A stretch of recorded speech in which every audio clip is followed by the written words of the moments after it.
आज देश में हमारी सरकार के 8 साल पूरे हो रहे हैं और जब 8 साल पूरे हो रहे हैं तो हम एक नए संकल्प के साथ, नई ऊर्जा के साथ आगे बढ़ने के लिए तैयारी करते हैं। मुझे एक दिन एक बहुत बड़े नेता मिले थे, वरिष्ठ नेता हैं। वैसे हमारे लगातार विरोध भी करते हैं, राजनीतिक विरोध भी करते रहे, लेकिन मैं उनका आदर भी करता रहता हूं। तो कुछ बातों के कारण उनको थोड़ा सा राजी नाराजी थी, तो एक दिन मिलने आए तो कहा, मोदी जी ये क्या करना है, 2-2 बार देश ने आपको प्रधानमंत्री बना दिया, अब क्या करना है। उनको लगता था कि 2 बार प्रधानमंत्री बन गया मतलब बहुत कुछ हो गया। उनको पता नहीं है मोदी किसी अलग मिट्टी का है, ये गुजरात की धरती ने उसको तैयार किया है। और इसलिए जो भी हो गया अच्छा हो गया, चलो अब आराम करो, नहीं, मेरा सपना है सैचुरेशन, 100% लक्ष्य को तरफ हमें आगे बढ़े, सरकारी मशीनरी को आदत डाले, नागरिकों को भी विश्वास पैदा करे। आपको याद होगा 2014 में जब आपने हमें सेवा का मौका दिया था तो देश की करीब करीब आधी आबादी शौचालय की सुविधा से, टीकाकरण की सुविधा से, बिजली कनेक्शन की सुविधा से, बैंक अकाउंट की सुविधा से सैकड़ों मील दूर थी, एक प्रकार से वंचित थी। इन वर्षों में हम सभी के प्रयासों से अनेक योजनाओं का 100% सैचुरेशन के करीब करीब लाभ पाए हैं। अब 8 वर्ष के इस महत्वपूर्ण अवसर पर एक बार फिर कमर कस करके, सबका साथ लेकर के, सबके प्रयास से आगे बढ़ना ही है और हर जरूरतमंद को, हर हकदार को उसका हक दिलाने के लिए जी जान से जुट जाना है। मैंने पहले कहा ऐसे काम कठिन होते हैं, राजनेता भी उनको हाथ लगाने से डरते हैं, लेकिन मैं राजनीति करने के लिए नहीं, मैं सिर्फ और सिर्फ इस देशवासियों की सेवा करने के लिए आया हूं। देश ने संकल्प लिया है 100% लाभार्थियों तक पहुंचने का, और जब 100% पहुंचते हैं ना, तो सबसे पहला जो मनोवैज्ञानिक परिवर्तन आता है वो बहुत महत्वपूर्ण है। उसमें देश का नागरिक याचक की अवस्था से बाहर निकल जाता है। पहले तो वो मांगने के लिए कतार में खड़ा है, वो भाव खत्म हो जाता है, उसके अंदर एक विश्वास पैदा होता है कि मेरा देश है, मेरी सरकार है, ये पैसों पर मेरा हक है, मेरे देश के नागरिकों का हक है। ये भाव उसके अंदर भीतर पैदा होता है और उसके अंदर कर्तव्य के बीज भी वो देता है। और साथियों, जब सैचुरेशन होता है ना, तो भेदभाव की सारी गुंजाइश खत्म हो जाती है, किसी की सिफारिश की जरूरत नहीं पड़ती है।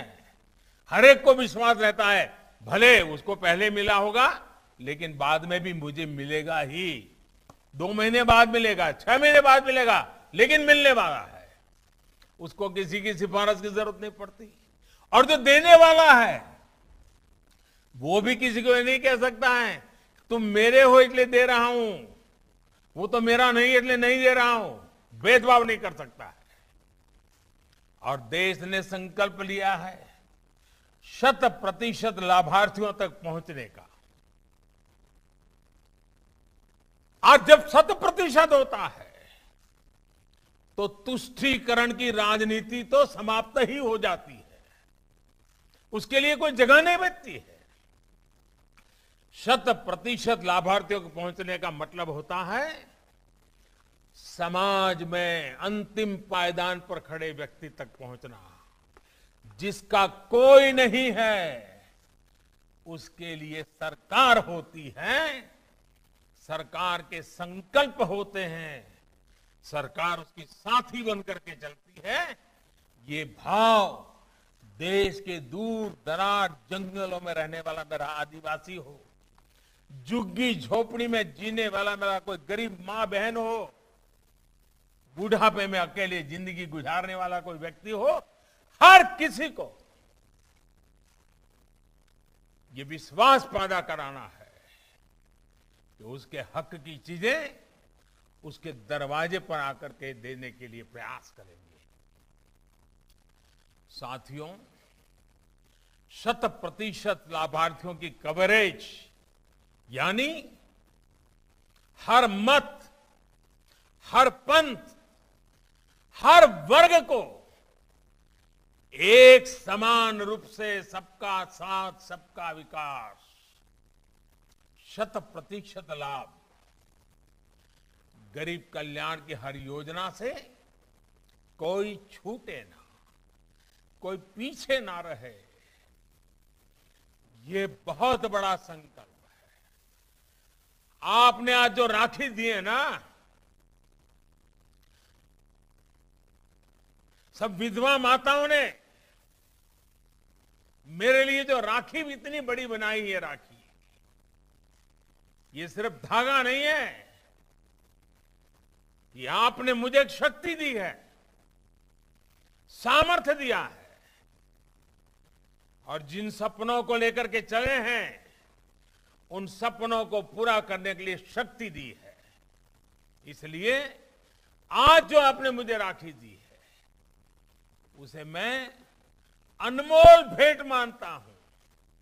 ये राखी मुझे हमेशा देश के गरीबों की सेवा के लिए 100% सैचुरेशन की तरफ सरकारों को दौड़ाने के लिए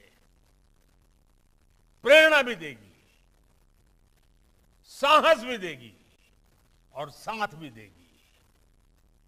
यही तो है सबका साथ, सबका विकास, सबका विश्वास और सबका प्रयास। आज राखी भी सब विधवा माताओं के प्रयास से बनी है।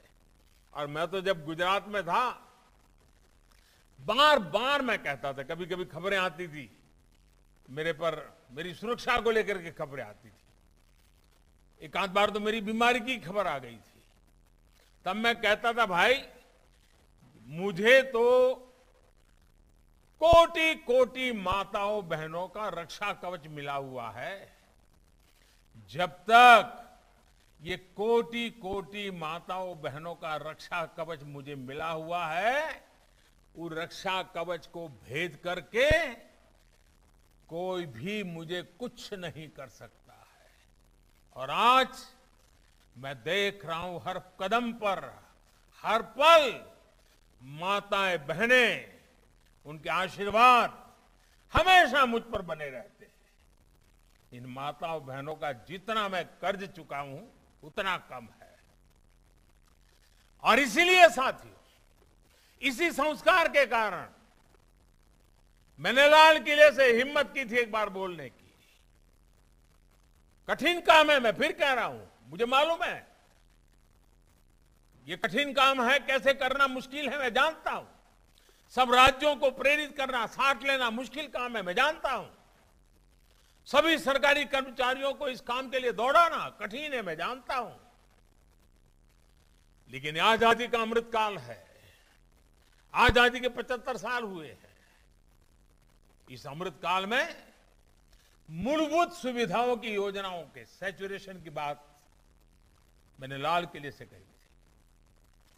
100% सेवा भाव का हमारा यह अभियान सामाजिक न्याय, सोशल जस्टिस का बहुत बड़ा माध्यम है। मुझे खुशी है कि हमारे गुजरात के मृदु और मक्कम मुख्यमंत्री भूपेंद्र भाई पटेल, उनके नेतृत्व में गुजरात सरकार इस संकल्प को सिद्ध करने में पूरी निष्ठा के साथ जुटी है।